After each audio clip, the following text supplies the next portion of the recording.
So without further ado, I'm going to introduce someone who in this place certainly doesn't need any introduction, Rabbi Billet, Maradasra of Young Israel of Woodmere. Thank you so much. Okay. Thank you, Judy. And I want to say that the OU adding Judy to their staff is a major upgrade in the services that they'll be able to provide. I know my wife's aunt, my aunt's here. Okay, look at this. Marilyn, if you can't hear with the microphone, I don't know what to tell you. So Judy Yashikoach, I don't know if she's here. I started saying Judy's addition to the OU staff is a major upgrade. I see this STAJE as a program for young people and for younger people, and I assume it's called STAJE because everyone who's here is wise and experienced and gets it, knows what it's all about. That was a song that we heard when we were young, right? What's it all about? The Alfie, right? Okay. So I wasn't really sure. Oh, David, am I supposed to press this? Was David Gross? The red button? Yeah, thank you.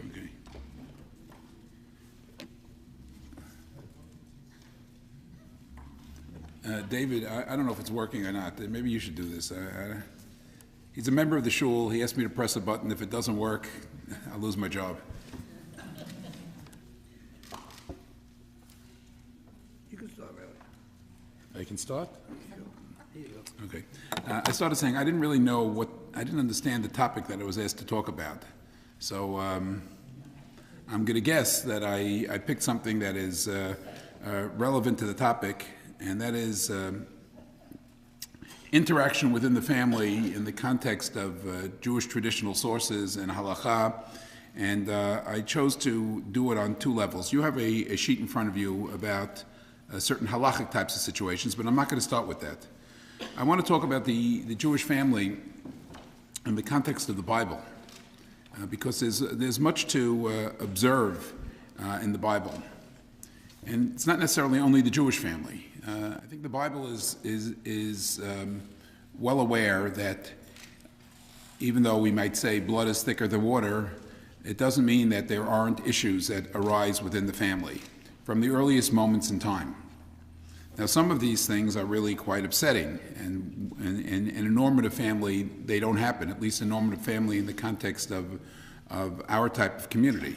So when you talk about a story like Cain and Hevel, clearly there were issues in the family. There were issues over recognition, over power, over control, over possibly birthright, which is oftentimes an issue that you find in the family in the Bible. And what happened was, of course, that Cain killed Hevel. Now, I tend to be a little bit sympathetic to Cain. Cain, the biblical punishment for murder is death, and yet Cain was not punished with death. Cain was punished with a kind of exile, and I like to understand that because Cain really didn't know that he was going to kill his brother. How would Cain know that he was going to kill his brother? He was angry at his brother, and he started hitting his brother. But no one had ever died before in this world. And how are you supposed to know that if you hit somebody, you beat somebody, you're angry at someone, your adrenaline is flowing, you've lost your temper? So you're doing what your instinct tells you to do. I want to beat him up, but you don't know what it means to beat somebody up. And then he killed his brother. So I like to think that Cain is not a premeditated murderer. He wouldn't be guilty of capital punishment. He would have to go, in a biblical sense, into a city, an Ir Miklat, an exile city, like anyone who kills another person carelessly, but not with forethought or malice. Then, after the generation of Cain, you have more stuff. You have stuff in Noach's own family. There's an incident which occurs. Again, we don't know exactly what the point of the incident was, but it was Noach gets drunk, and his sons, Shem, Cham, and Yefet, are involved in some incident. Cham and his son, Canaan, do something to Noach. What he did to Noach is not very nice, at least according to the way the Talmud interprets it, but let's take it literally in terms of the verse.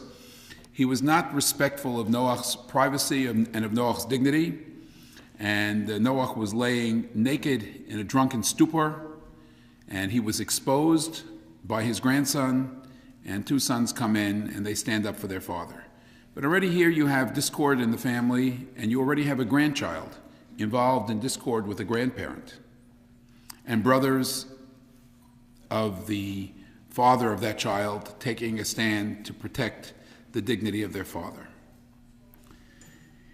In the house of Abraham, we have two sons, but here the rivalry is only something that can occur in a biblical type of situation. It's not practical to our situation today. Here you have a man who has two wives. There's a firstborn son from each wife. Of course, there's only one father. And so while there might not be competition for the love of the mother, there is competition for the recognition of the father, and that exists between Yitzchak and Yishmael. And it also exists between Sarah and Hagar. Again, not something that's realistic in our context, because we Ashkenazim, ever since the time of Rabbeinu Gershom, about 1,000 years ago, we only have a monogamous marriage, so there can't be ever competition in the family between two wives. But in those times, there could be. Monogamy means one husband and one wife. Polygamy means one husband and many wives. The polygamy never went the other way. I didn't write the Bible. But there you have, and those people who've studied Daf Yomi or studied Maseches Yevamos know that the rival wife is called the tzara. Right? The tzara, you know, it makes the point for itself. But it's not the tzara for the husband; it's the tzara for each other. They are competing. Right? So you have that situation. That situation occurs again in the Bible. Later on, the story of Rachel and Leah, and competing for the affection of Yaakov. And there's where the husband took a position, apparently, where Yaakov clearly prefers Rachel to Leah. But the problem in the family is that only Leah conceives children for Yaakov, and that creates a problem between two sisters. And there's also an expression, a rather sharp expression, where one sister says to the other, "You've already stolen my husband. Do you want to now get of the dudaim, of the plants that my son Reuven has harvested?" The story also manifests itself in one other very, very sharp exchange, and that's between Chana and Penina later on for the affection of Elkanah. The Elkanah is Penina's husband and is Chana's husband. Chana, again, I guess, is the Sarah in the family. Penina is the Leah in the family. Penina has 10 children. Chana has no children. And there is, again, a lot of tension in the family because of the circumstances. And then there's the old sibling rivalry outside of, and the sibling rivalry in the most realistic sense first occurs in the Yaakov and Esav story, because Yaakov and Esav are children of the Yitzchak, of all the patriarchs, was the only monogamous patriarch. Yitzchak had only one wife all of his life, Rivka. And they had two sons, and the two sons were very different. And here, I like to think, the Ramban says that the source of the problems in the family, of course, was the rivalry between the two boys, who were very different in appearance, very different in character, very different in inclination. But I think that here is the first opportunity where the subject of parenting becomes realistic. The Ramban says that Yitzchak and Rivka didn't speak enough to each other about their sons. Now, one would expect in the house of patriarchs, right, people like Yitzchak and matriarchs, Yitzchak and Rivka, to deal with this better, in a better way. So on the one hand, one might say that Rivka saw things that Yitzchak didn't, and maybe because Yitzchak suffered from some form of blindness, and she knew exactly what the score was with their son Esav. And therefore, she chose to do certain things. But on the other hand, one might say that Yitzchak was a lot wiser than we give him credit for.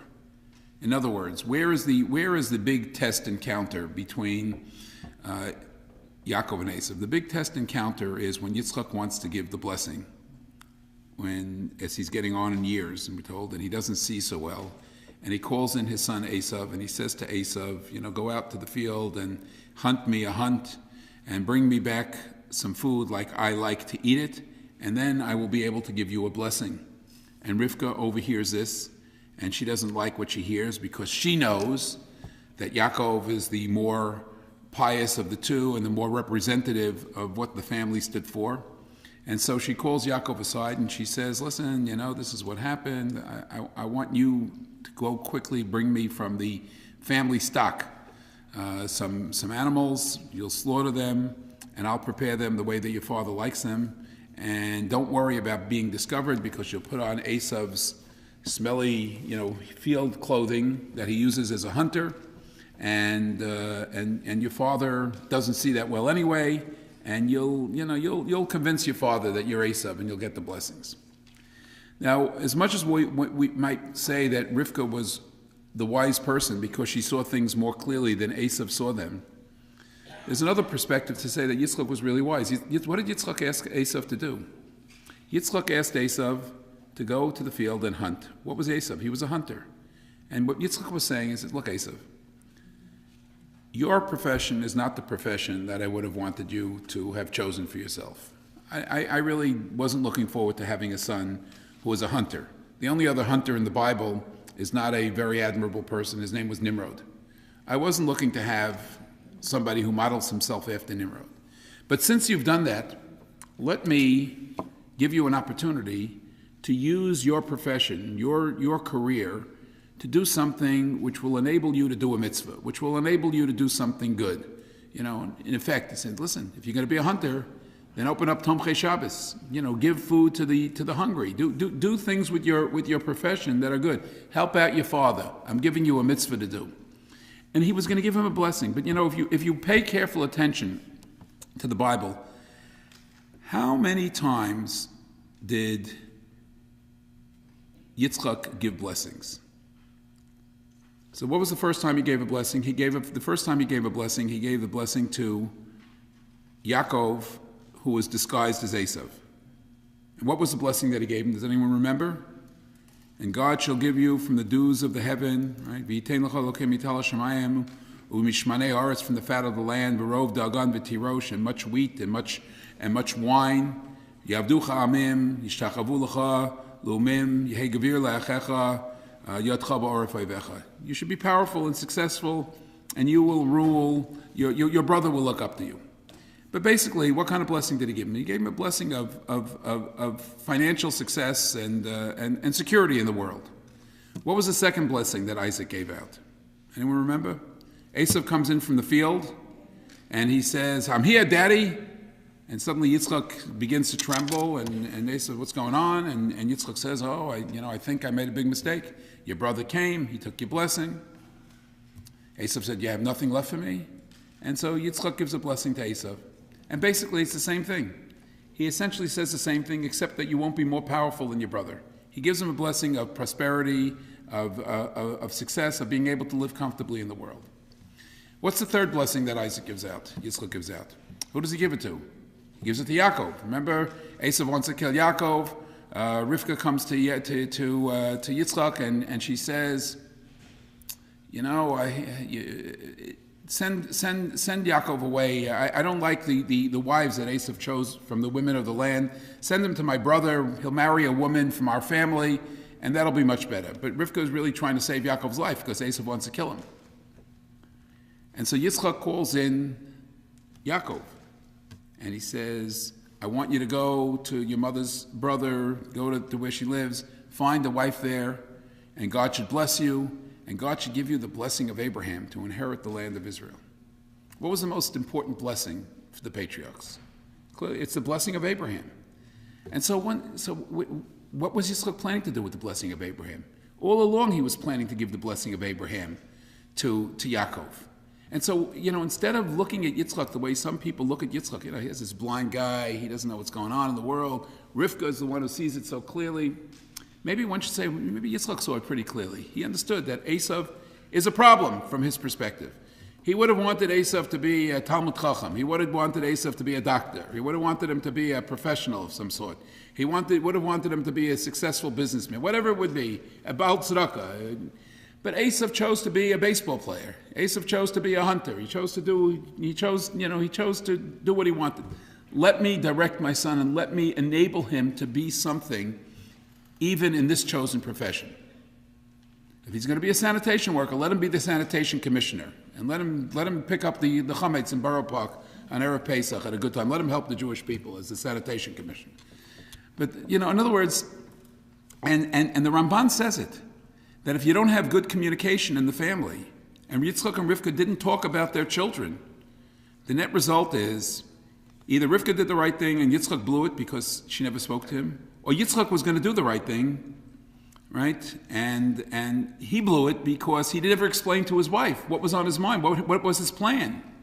And so if there are two people, if two parents are functioning as independent people without working together in terms of trying to figure out what's best for their common children, what could happen? And of course, the family of Yaakov, there were 4 wives in the family. There was rivalry between the wives. There were rivalries between the sons, but there weren't only rivalries between the sons of the different mothers. There was a rivalry between Reuven and Yehuda.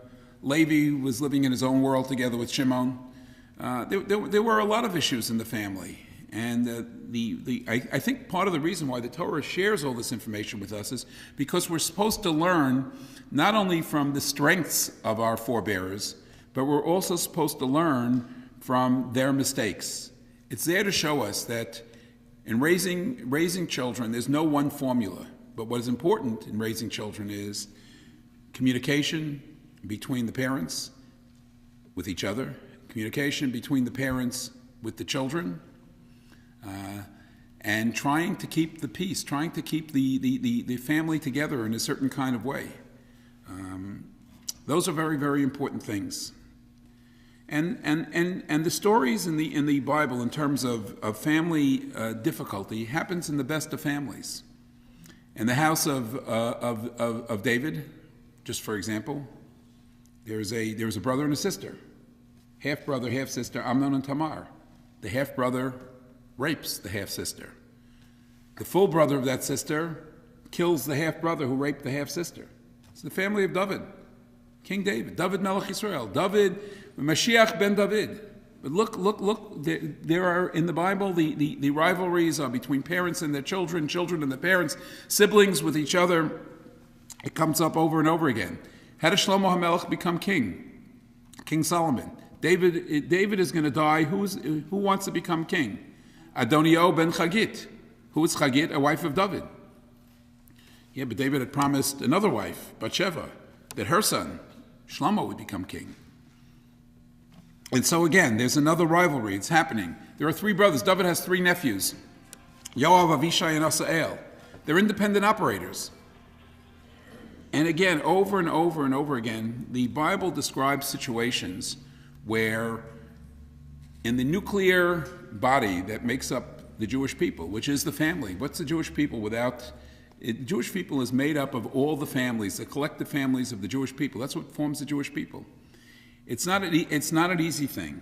Of course, the Bible is not a halachic work. I mean, the Bible has laws, but we don't make our halachic judgments based on what's written in the Bible. We make our halachic judgments based on the oral tradition, based on what we got at Mount Sinai. And so I have a page in front of you to take a couple of these examples. I'm not going to take all of these examples, but I'm going to take a couple of these examples and try to show you where there could be issues in the families, even in a modern sense.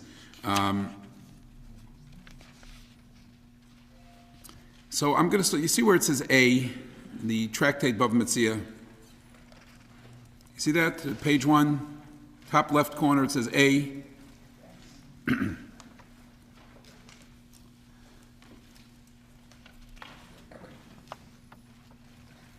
All right. So Bava Metzia, in this section of Bava Metzia, the subject matter is when you find a lost object, you're supposed to return it. Right? It's called Hashavat Aveda, returning a lost object. So what happens if a Kohen sees a lost object in a cemetery? The Kohen's not supposed to go into a cemetery, right? That's the rule. What happens if his father tells him? But now a Kohen is also obligated, like every other Jew, to honor his father and his mother. So what happens if this Kohen's father tells him, I want you to go into the cemetery and retrieve that lost object and return it? So now this young Kohen is conflicted. On the one hand, his father, he has the mitzvah, the commandment to honor his father. On the other hand, he has a commandment to obey God's law, and God's law says he can't go into the cemetery. So the Gemara raises the question, I guess I'll read this one in English. If it is in a cemetery, he must not defile himself for it.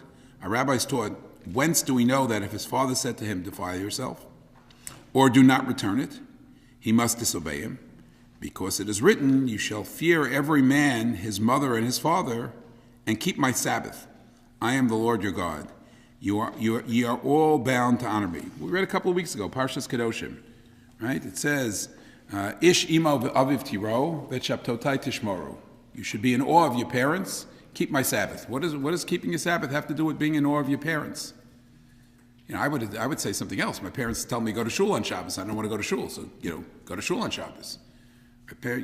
My parents tell me you have to have lechem mishnah for you have to make kiddush. But no, the Gemara says no, what it means is the following. It means that if you should honor your parents, but the limitation is to observe the Sabbath. What happens if your parents tell you not to observe the Sabbath? You can't listen to your parents. You have to obey God's law. Et shaptotai tishmoru, because God, in a certain way, is everyone's father. He's our parents' father, and He's my father.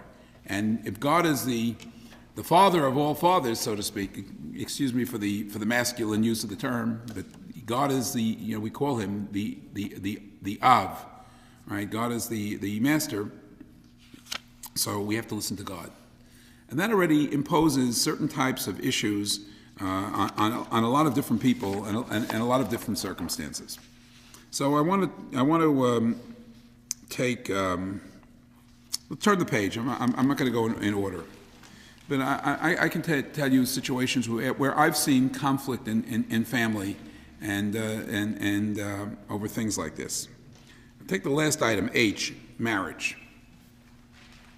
So now, every family, we raise our children. We raise our children, and we want our children to marry nicely. A boy should marry a nice girl. A girl should marry a nice boy. We hope that our children will have shalom bayis until 120 years, as they say. Should enjoy the company of their spouse. Should be blessed by God with children, grandchildren for us. Should raise their children in a good way, and it should all be wonderful. What happens if my son or my daughter is going out with somebody that I do not approve of? What happens in a situation like that? Now, I'm just citing these as examples where the roles in families become very, very, they become conflicted, and where there are laws about it. So I can tell you, I once had a situation. This is in the pre-Woodmere years, although it flowed over into the Woodmere years. It had nothing to do though with Woodmere per se, where I used to teach in a yeshiva high school, and I had a wonderful, wonderful student in the yeshiva high school who came from a very wonderful family. Both his mother and his father were really outstanding people, wonderful parents, and great Jews and great people. And this boy was a very, very nice boy. It wasn't so easy to raise. He was a very nice boy. So anyway, I came to Woodmere. It had been years since he had been my student in high school. But we maintained contact, and then he was seeing a girl who was a Stern College girl, but she came from a family which was not an Orthodox family. She was what we call a balat teshuva. This boy's family was 7 generations in America, all Shomer Shabbos. And the family prided themselves in that. And so the boy was seeing this girl, and the parents called me, and they said, you know, you have influence over our son. We're not happy with this girl. We have no control over him. You have to do us the favor and break up the shidduch. He can do better. And for our family, we can't have it that the grandchildren of the grandparents rather, of our grandchildren on one side are not Shomer Shabbos. You know, the kid's going to go out there with his parent. So I called up the boy, and I said to him, what's going on?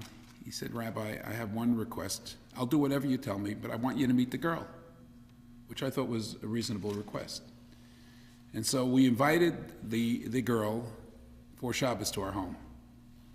And I have to tell you, we fell in love with her. We thought she was a lovely, wonderful person, a sincere, devoted Jew, intelligent, and from the perspective of those things these are also important. A spouse has to be attractive to their person who they're marrying. I'm not giving objective criteria for what beauty or handsomeness is, but you know, certainly a well put together girl, and presented herself very, very nicely. And so after Shabbos, the boy said, "What do you think?" I said, "Nice girl. You have to make choices in your life. I can't tell you not to marry this girl." Eventually, the parents found out. It was a whole parsha. It went on for 2 years. These were very, very charitable people. They went to every Rebbe in the book who tried to dissuade it, and it didn't work. And so the boy married the girl. The parents screaming. They said, "Rabbi, what are you doing? You know, there's a law called kibbut av v'em. We don't want this. How could you tell our son that he could defile it?" I said, "Because the law in the Shulchan Aruch is like him, not like you." And I'll show you. If you look under the letter H, it says Ramah Yoredeya. If you can't see it, I'll read it and translate it anyway. The Ramah says like this: V'chein im ha'av moche beben lisa ezo isha sheyachpotz ba haben ein tzarech l'shmo el ha'av. Maharik. Maharik is the Rabbi Yosef Kolin, who was a big rabbi in Italy. The Maharik says that if the father objects to who the son wants to marry, it's also true if the mother objects to who the son wants to marry, and it's also true if the father objects to who the daughter wants to marry, and it's also true if the mother objects to the boy that the daughter wants to marry. You don't have to listen. You know, ultimately, there is a declaration of independence. Children are not owned by their parents. Children are raised by their parents, but they have a right to a life of their own. It's a big mistake a lot of parents. Now, of course, if we were dealing with a shaila of what we would call nisuei tarovet, intermarriage, that's a different issue. If the girl was going out with Bugsy Siegel, that might be a different issue. But if the parents just don't, this is not who we planned for our son. Our daughter was going to marry a doctor, and now she's going out with a rabbi. You know the difficulty I went through before I was allowed to marry my. So, these are areas where there can be conflict in the family, and conflict not with our young children, but with our older children. And people have to be wise to understand that conflicts like this should be avoided. Sometimes it's the child that really should make the decision. My parents are really right, and even though my hormones tell me that I like this guy or I like this girl, this really is not right. I think parents are allowed to express an opinion, by the way. If they don't like a shidduch, they're allowed to say, "Listen, maybe you can do better." But if the child has a reasonable and logical response, I think parents have to listen. On the other hand, children should try to obey, or take good advice, I should say, not obey, but take good advice from the parents. But again, you have to find that middle ground where the communication skills are good enough, and the objectivity for each party is good enough to be able to make a rational decision. Another area where there sometimes is tension in families is with both older children and younger children. Let me just take the older children's situation. What happens, as we go through the game called life, so you learn as you get older, and your children, let's say, have grown and they're independent and they're managing for themselves. So okay, now it's problem free. My kids are on their own. They have to, but it's not the case. You're a parent for your children until you leave this earth, as long as you have your faculties. I think children also have to understand that they're children to their parents until the very end. What happens if their parents no longer have their faculties? So I wanted to bring you two sources over here.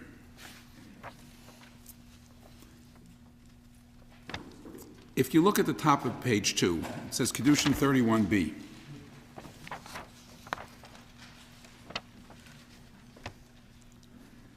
Rav Asi had an aged mother. This is a story in the Talmud in Maseches Kedushin. Rav Asi was a prominent rabbi, and he lived in Babylonia, and he left Babylonia and he came to Israel. In the period of the Mishnah, it means until around the year 200, Jewish life and Jewish scholarship was centered in Palestine. Okay, and if you know your history, you know that there was a destruction of the temple, the year 70. Jews continued to live in the Jerusalem area. There was the Bar Kokhba revolt in the 120s, 130. You know that the battle carried it all the way down to the area of the Dead Sea. And the Bar Kokhba caves that were found down there. After the Bar Kokhba rebellion was suppressed by the Romans, they forced all the Jews to move up north. And so the Jewish community transferred itself to the Galil and to the Golan Heights. And if you travel in the Galil and the Golan Heights, you find a lot of old Jewish cemeteries. You find the Jewish city of Tzipori, Sapphiros, where Rabbi Yehuda Nasi lived. The Golan Heights, there are fantastic synagogues that have been found in the Golan Heights. And there was incredible Jewish life up north. That's where the Mishnah was written. And then, after the period of the Mishnah, one of the students of Rabbi Yehuda Nasi, who was the redactor of the Mishnah, his name was Rav. Rav moved to Babylonia. Shmuel was already there, and the Talmud Bavli begins to develop, and scholarship begins in Babylonia. Amongst the rabbis who was up in Babylonia and became one of the scholars was a man by the name of Rav Asi. But now look at the story. Rav Asi had an aged mother. She said to him, "I want ornaments." Okay, she wanted jewelry. So he made them for her. "I want a husband." He says, "I will look out for you." That's what he said to her. "I want a husband as handsome as you." She wanted a young husband. Now, Rav Asi, that's what it means. Now, Rav Asi's mother, just for the record, was suffering from dementia. She was suffering from dementia. Now, this sounds cruel, what happens next. Thereupon, he left her and went to Palestine. He couldn't take it. He left her. I don't know if he had any brothers or sisters. I assume he made arrangements for his mother. But he couldn't handle his mother. On hearing that she was following him, he went to Rabbi Yochanan and asked him, "May I leave Palestine for abroad? Do I have to stay here? She's coming after me here in Palestine." "I do not know," said he. Wait a short time. He waited a short time and went before him again. So he waited, and then he asked the question. Rav Asi went back to Rabbi Yochanan and asked the question. "Asi," he said, "you have determined to go.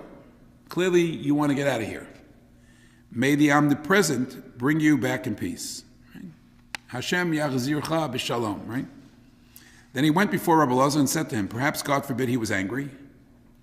So Rav Asi was afraid that Rabbi Yochanan was angry at him and just, was fed up with him. And so he said, okay, God should bless you. But he was dismissing him. So Rabbi Elazar says to him, "What then did he say to you?" Inquired he. Rabbi Elazar asked Ravasi, "What did he say to you? What did Rabbi Yochanan say to you?" He said, "The omnipresent bring you back in peace," was the answer. That's what Rabbi Yochanan said to him. Says Rabbi Elazar to Ravasi, "Had he been angry, he rejoined, he would not have blessed you." He wouldn't have given you a bracha. He would have said, "Okay, do what you want to do." But he wouldn't have said, "May God bless you." So clearly he wasn't angry at you. In the meanwhile, he learned that her coffin was coming. His mother died. "Had I known," he exclaimed, "I would not have gone out. Had I known that my mother had died and was being brought to Israel for burial, I wouldn't have left." Now this is at face value, it's a very, very harsh story. And we might be quick to say, how could a rabbi of the stature of Ravasi, a rabbi of the Talmud, run away from his mother? So I can tell you that Ravasi probably lived at a time where there was not an organized community where there was assistance available for dealing with dementia. And we know a lot more about dementia today than they knew about dementia. All different types of dementia, all different types of situations. So if you look at the next selection from the Rambam, item E, it says, "Misha nitrafo dato shel aviv o shel imo, mishtadel linhog imahem kefi datam, ad sheyirucham alehem." You have to try to, when your father's mind became treif. What does it mean, became treif, nitrafa? When he's lost his mind. Your father has lost his mind. Your father has, I don't know, severe dementia, severe mental illness, maybe Alzheimer's disease. I don't know what it is. You're supposed to try to deal with them according to where the parent is at, until God will have mercy on them. What does that mean? Until they pass. What happens if you can't deal with it? It's destroying your life. You can't deal with it. Now again, today, as painful as these situations are, there are places to turn for assistance. In those days, things may have been very different. So the Rambam says, if he can't handle it because they are so sick, you can leave them. But you can't abandon them. You can leave them, but you can't abandon them. You have to find somebody else to take care of them. Now, I would like to assume that the Rambam source is actually the story in Kedushin, and I'd like to assume that the Rambam is telling us the correct interpretation as to what Ravasi did. It's not that Ravasi, he left his mother, but he didn't abandon her. And then she apparently was still a very determined woman to get to her son and get married to someone like her son. And that he couldn't handle. The Ravid, which is a little thing to the left of the Rambam, which it's very hard to see because it's tiny. So I'm going to just read you the last three lines. Omer Havram, ein zu hanire, ein zu hora nechona. This is an incorrect decision. Im hu yelech v'yaniach lo, l'mi yitzaveh l'shamro. If the son or the daughter is not going to take care, who's going to take care? Who's going to be more interested in this human being who is not capable of taking care of themselves, if not the child? A stranger is going to do it? So the answer is that we know today, yeah, that's what happens. A stranger does it. We also know that there are all sorts of different situations, and we also know that there are all sorts of different children. A lot of it is a function of not necessarily devotion. Some children are so devoted to their parents that, their parent is going to die in the house, in a bed in their house. That's what it's going to be. But of course, you also have to be able to afford that.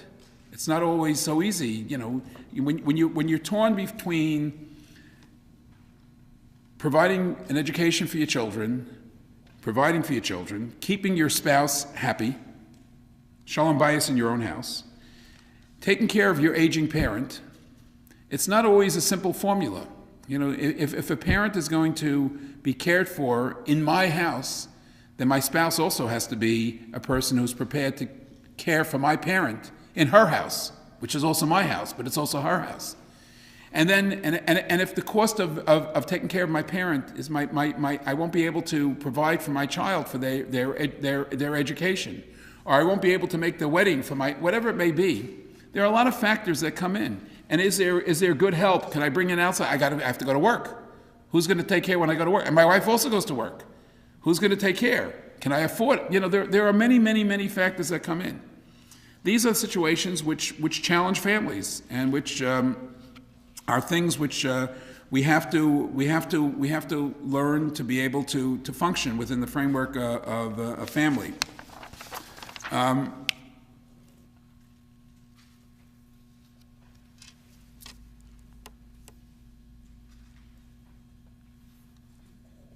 If you look on the previous page, this is a situation which I've also seen.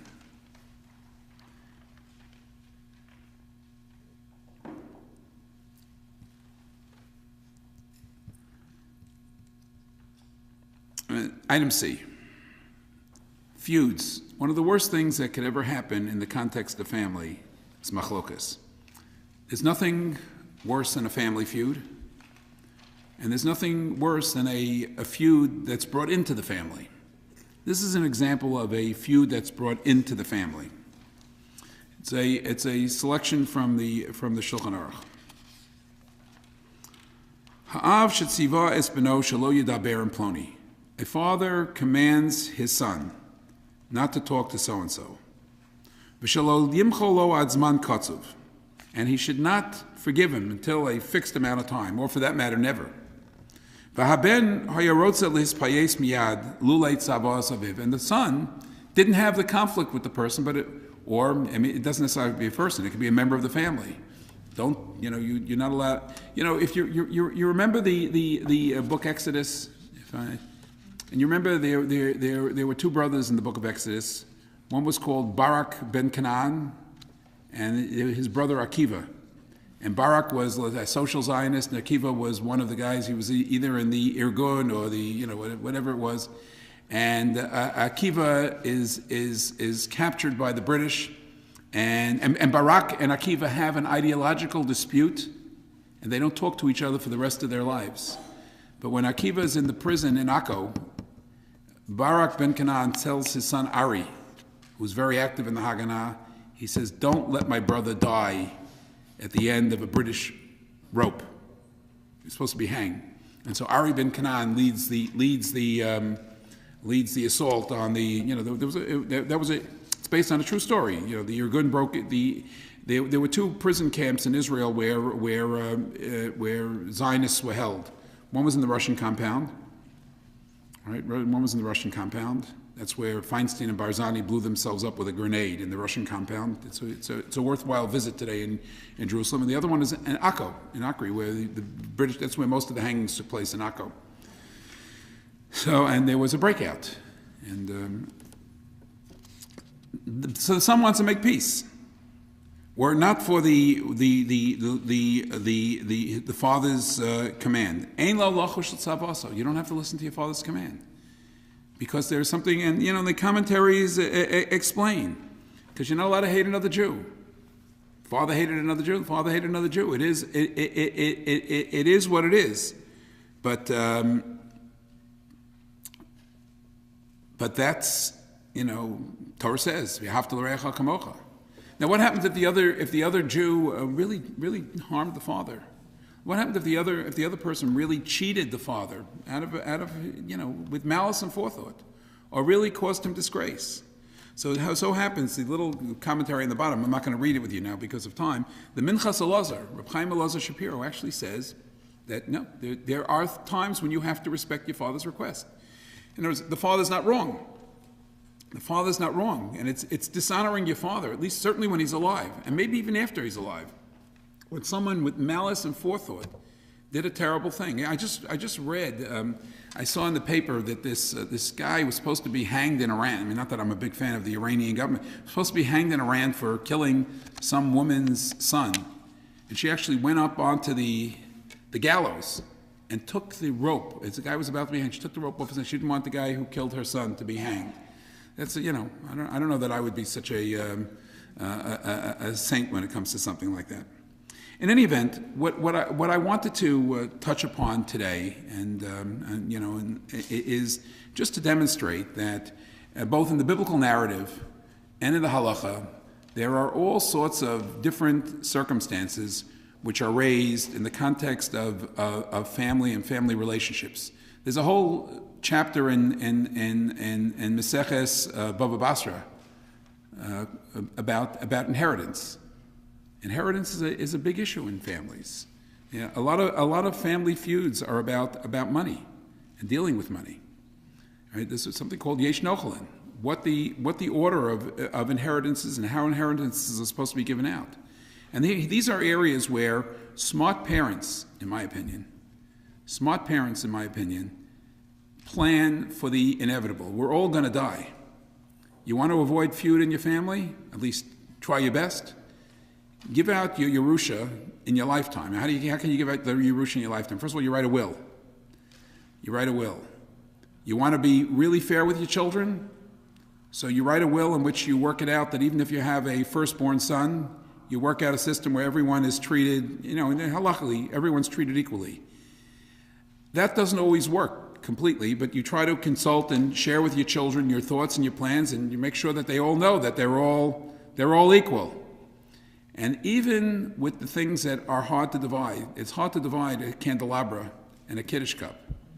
But at least make the plans to make those divisions also in a fair way in which your children know about it in advance, so that your children not fight about it after 120 years, after you're no longer here.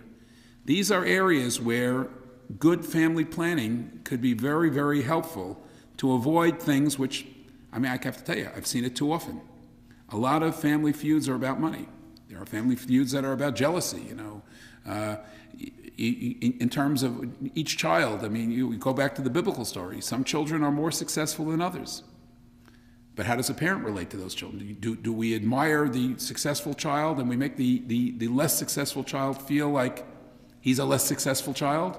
Or do we try to make every child, we try to make every child feel a certain kind of way, feel good about themselves, who they are? The interpersonal relationships between husbands and wives. It's, marriage is when people get married, they're, I assume that most people are in love. Now, we're not always in love for the right reasons. In love for the right reasons means not only, I think it's, the Vilna Gaon said, Sheker hachein vehevel hayofi, isha yirat Hashem hi titalol. Charm is false, and beauty is vain. A woman who fears God shall be praised. The Vilna Gaon says, "Come on, give me a break." He says, "That's all that it's about." He says, no. What? And I know the pasuk is written in the masculine, but it's true in the masculine and the feminine. Of course, a man is supposed to look for a beautiful woman. Of course, a woman is supposed to look for a handsome man. But what does it mean, a handsome man, and what does it mean, a beautiful woman? Someone who is beautiful in my eyes. The woman I marry should be beautiful in my eyes. The man I marry should be handsome in my eyes. And that's very important. He says, but if all you're looking for is beauty and charm, that's what's false. Of course you should be looking for beauty and charm. You should also be looking for Yiras Shamayim. You have to be looking for values also.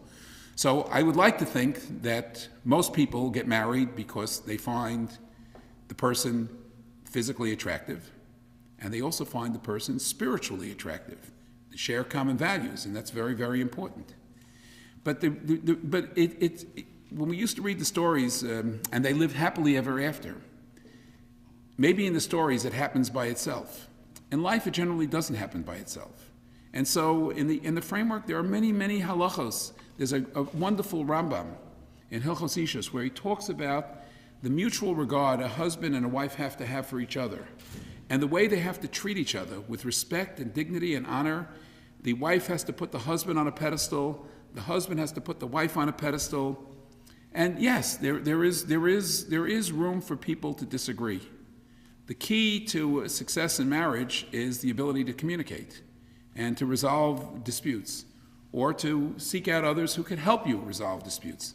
These are two, they compare marriage to Kriyat Yamsuf, two people who come from different homes, different families, and suddenly meet, and they form a partnership. And there are many, many rules about how husbands and wife have to treat each other, have to speak to each other, and we have to constantly be able to work on those relationships, and they're very important for our children as well.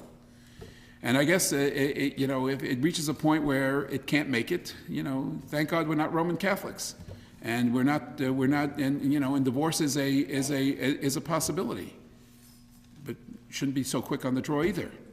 Anyway, there are a lot of issues, and as I said, I didn't know exactly what my topic was. I hope, Judy, I touched on something that was relevant to the topic, and I want to wish you. I hope people are going to come to learn, and I'm really personally honored that the Young Israel of Woodmere we have another learning program in the Young Israel of Woodmere.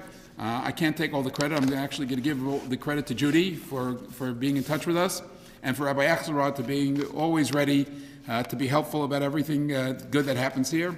And as Rabbi, I'll take a little credit also, but I don't really deserve any. Thank you very much. Song that we heard when we were young, right? What's it all about? The Alfie, right? Okay. So I wasn't really sure. David, am I supposed to press this? Was David Gross? The red button? Yeah, thank you. Okay.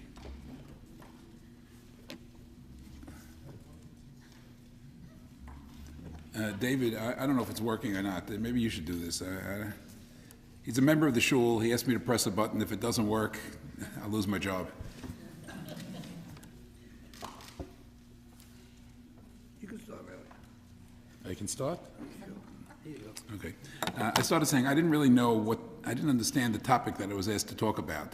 So I'm going to guess that I picked something that is relevant to the topic, and that is interaction within the family in the context of Jewish traditional sources and halakha. And I chose to do it on two levels. You have a sheet in front of you about certain halachic types of situations, but I'm not going to start with that. I want to talk about the Jewish family in the context of the Bible, because there's much to observe in the Bible. And it's not necessarily only the Jewish family. I think the Bible is well aware that even though we might say blood is thicker than water, it doesn't mean that there aren't issues that arise within the family from the earliest moments in time. Now, some of these things are really quite upsetting, and in a normative family, they don't happen, at least a normative family in the context of our type of community. So when you talk about a story like Cain and Hevel, clearly there were issues in the family. There were issues over recognition, over power, over control, over possibly birthright. So without further ado, I'm going to introduce someone who in this place certainly doesn't need any introduction, Rabbi Billet of Young Israel of Woodmere. Thank you so much. Okay. Thank you, Judy. And I want to say that the OU adding Judy to their staff is a major upgrade in the services that they'll be able to provide. I don't know, my wife's aunt is my aunt's here. Okay, look at this. Marilyn, if you can't hear with the microphone, I don't know what to tell you. So Judy Yashikoach, I know she's here. I started saying Judy's addition to the OU staff is a major upgrade. I see the STAJE as a program for young people and for younger people, and I assume it's called STAJE because everyone who's here is wise and experienced and gets it, knows what it's all about. That was a biblical sense into a city, an Ir Miklat, an exile city, like anyone who kills another person carelessly, but not with forethought or malice. Then, when after the generation of Cain, you have more stuff. You have stuff in Noach's own family. There's an incident which occurs. Again, we don't know exactly what the point of the incident was, but it was Noach gets drunk, and his sons, Shem, Ham, and Yefet, are involved in some incident. Ham and his son, Canaan, do something to Noach. What he did to Noach is not very nice, at least according to the way the Talmud interprets it, but let's take it literally in terms of the verse. He was not respectful of Noach's privacy and of Noach's dignity, and Noach was laying naked in a drunken stupor, and he was exposed, which is oftentimes an issue that you find in the family, in the Bible. And what happened was, of course, that Cain killed Hevel. Now, I tend to be a little bit sympathetic to Cain. Cain, the biblical punishment for murder is death.